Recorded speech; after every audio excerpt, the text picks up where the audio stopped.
السلام علیکم ناظرین، پیش کرتی ہوں بے شمار درود و سلام حضرت محمد صلی اللہ علیہ وآلہ وسلم پر اور ان کی آل اور اولاد پر۔ ناظرین، خلیفہ ہارون الرشید کے دور میں بغداد میں ایک درویش رہتے تھے۔ ان درویش کا نام بہلول دانا تھا۔ بہلول دانا بیک وقت ایک فلاسفر اور ایک تاریک الدنیا درویش تھے۔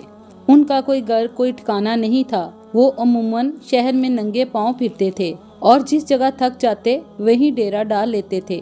بعض لوگوں نے انہیں مجذوب لکھا ہے کہ یہ اللہ کی تجلیات اور عشق میں گم رہتے تھے۔ بہت کم لوگوں کی طرف نظر کرم کرتے تھے۔ جب کبھی عوام الناس کی طرف منہ کرتے تو حکمت و دانائی کی بہت ہی عجیب و غریب باتیں کرتے، جس سے پتہ چلتا کہ یہ اللہ کے بہت بڑے ولی کامل تھے۔ ان کا اصل نام وہاب بن عمرو تھا۔ ناظرین، کہتے ہیں کہ ایک بار شیخ جنید بغدادی سفر کے ارادے سے بغداد روانہ ہوئے۔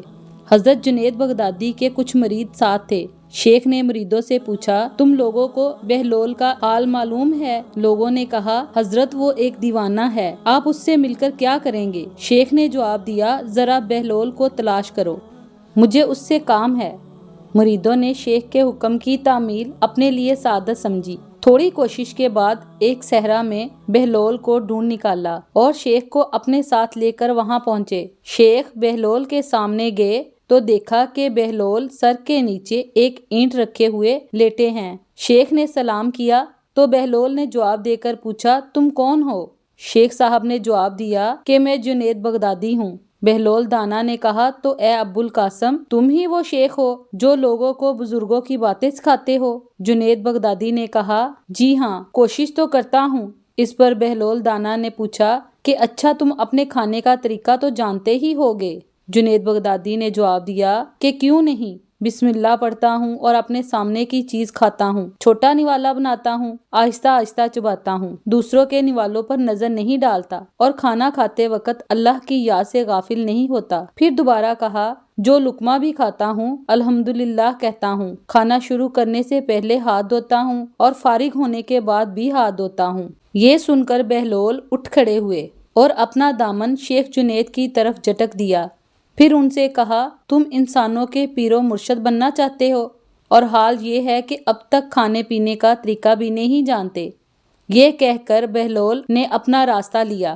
شیخ کے مریدوں نے کہا، یا حضرت، یہ شخص تو دیوانہ ہے۔ شیخ صاحب نے فرمایا، دیوانہ تو ہے مگر اپنے کام کے لیے ہوشیاروں کے بھی کان کاٹتا ہے۔ اس سے سچی بات سننا چاہیے، آؤ اس کے پیچھے چلیں، مجھے اس سے کام ہے۔ بہلول ایک ویرانے میں پہنچ کر ایک جگہ بیٹھ گئے۔ شیخ بغدادی اس کے پاس پہنچے تو انہوں نے شیخ سے پھر سوال کیا، کون ہو تم؟ شیخ صاحب نے کہا، میں ہوں جنید بغدادی، جو کھانا کھانے کا طریقہ نہیں جانتا۔ بہلول نے کہا، خیر تم کھانا کھانے کے آداب سے ناواقف ہو تو گفتگو کا طریقہ تو جانتے ہی ہوگے۔ شیخ نے جواب دیا، جی ہاں، جانتا تو ہوں۔ بہلول نے پوچھا، تو بتاؤ کس طرح بات کرتے ہیں؟ جنید بغدادی نے کہا کہ میں ہر بات ایک اندازے کے مطابق کرتا ہوں، بے موقع اور بے حساب نہیں بولتا، سننے والوں کی سمجھ کا اندازہ کر کے خلق خدا کو اللہ اور رسول صلی اللہ علیہ وآلہ وسلم کے احکامات کی طرف توجہ دلاتا ہوں۔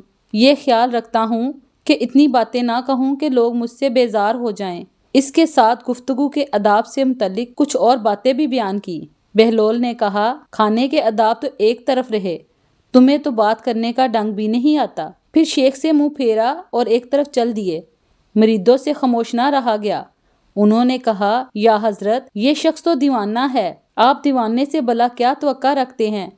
آپ نے کہا، مجھے تو اس سے کام ہے، تم لوگ نہیں سمجھو گے۔ اس کے بعد شیخ نے پھر بہلول کا پیچھا کیا۔ بہلول نے مڑ کر دیکھا اور کہا، تمہیں کھانا کھانے اور بات کرنے کے آداب معلوم نہیں، سونے کا طریقہ تو تمہیں معلوم ہوگا۔ شیخ نے جواب دیا، جی ہاں، معلوم ہے۔ بہلول نے کہا، اچھا بتاؤ، تم کس طرح سوتے ہو؟ جنید بغدادی نے کہا، جب میں عشاء کی نماز اور درود و وظائف سے فارغ ہوتا ہوں تو سونے کے کمرے میں چلا جاتا ہوں۔ یہ کہہ کر شیخ نے سونے کے وہ آداب بیان کیے جو انہیں بزرگان دین کی تعلیم سے حاصل ہوئے تھے۔ بہلول نے کہا کہ معلوم ہوا کہ تم سونے کے آداب بھی نہیں جانتے۔ یہ کہہ کر بہلول نے جانا چاہا تو حضرت جنید بغدادی نے ان کا دامن پکڑ لیا اور کہا، اے حضرت، میں نہیں جانتا، اللہ کے واسطے تم مجھے سکھا دو۔ کچھ دیر بعد بہلول نے کہا، میاں یہ جتنی باتیں تم نے کی ہیں سب بات کی چیزیں ہیں، اصل بات مجھ سے سنو۔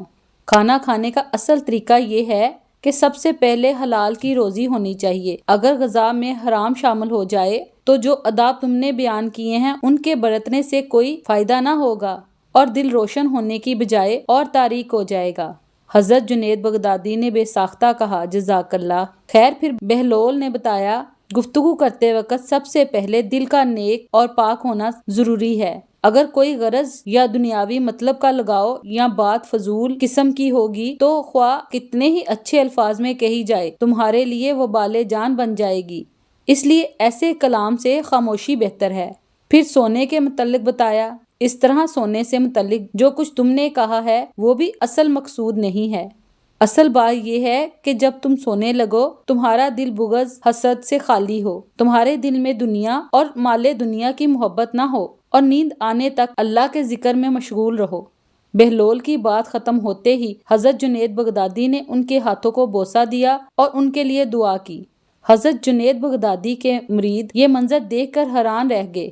انہیں اپنی غلطی کا احساس ہوا اور یہ بات ان کی سمجھ میں آئی کہ ہر شخص کو چاہیے کہ وہ جو بات نہ جانتا ہو اسے سیکھنے میں ذرا بھی نہ شرمائے۔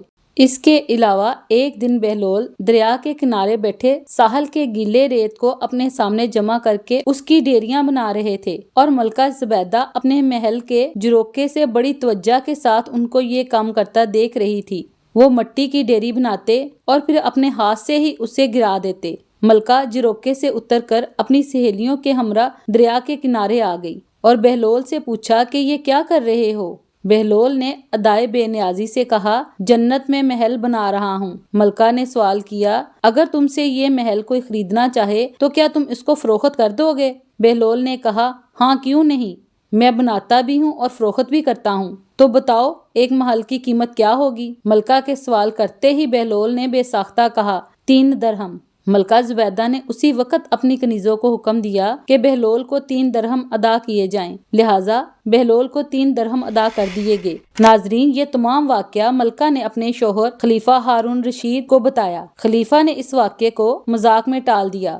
رات کو جب خلیفہ ہارون رشید سوئے تو انہوں نے خواب میں جنت کے مناظر دیکھے۔ آبشاریں اور پھل پھول وغیرہ دیکھنے کے علاوہ بڑے اونچے اونچے خوبصورت محلات بھی دیکھے۔ ایک سرخ یاقوت کے بنے ہوئے محل پر انہوں نے زبیدہ کا نام لکھا ہوا دیکھا۔ خلیفہ نے سوچا کہ میں دیکھوں تو صحیح، کیونکہ یہ میری بیوی کا گھر ہے۔ وہ محل کے اندر داخل ہونے کے لیے جیسے ہی دروازے پر پہنچے تو ایک دربان نے انہیں روک لیا۔ خلیفہ کہنے لگے، اس پر تو میری بیوی کا نام لکھا ہوا ہے، اس لیے مجھے اندر جانا ہے۔ دربان نے کہا، نہیں، یہاں کا دستور الگ ہے، جس کا نام ہوتا ہے اسی کو اندر جانے کی اجازت ہوتی ہے، کسی اور کو اجازت نہیں ہوتی، لہٰذا آپ کو داخل ہونے کی اجازت نہیں ہے۔ جب دربان نے خلیفہ کو پیچھے ہٹایا تو ان کی آنکھ کھل گئی۔ بیدار ہونے پر انہیں فوراً خیال آیا، مجھے تو لگتا ہے کہ بہلول کی دعا زبیدہ کے حق میں اللہ رب العزت کے ہاں قبول ہے۔ وہ ساری رات اسی افسوس میں کروٹیں بدلتے رہے۔